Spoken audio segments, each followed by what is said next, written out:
Apart from ninja squads carrying out clandestine missions on high-value targets, Brown says the U.S. could decide to use drones, like an MQ-9 Reaper, to take out certain cartel members.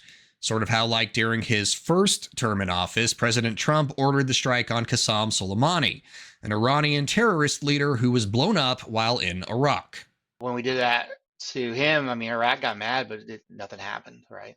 When it comes to using Reapers to take out drug factories, though, John Molick says the juice may not be worth the squeeze. In terms of kinetic response, using platforms like the Reaper, which has that capability, that's all about tactics. And what I mean by that is to say, how effective would it be to conduct targeted strikes against, say, drug labs that are being operated within one cartel? It's likely going to be just as effective as going after IED locations, facilitation locations within Afghanistan. I mean, it would have an immediate impact, and then someone's going to build a new drug house and it's going to move down the road and go somewhere else. So I don't know if the United States would be interested in getting involved in some whack-a-mole with all of these MQ-9s in their kinetic capacity. That's costs a lot of money, and how effective could it really be? Infiltrating the cartels and taking out the whole operation so it can't reconstitute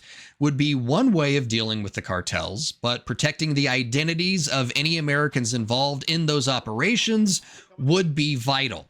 Because unlike fighting the Taliban or ISIS, there is a real risk of retaliation from the cartels against soldiers' families.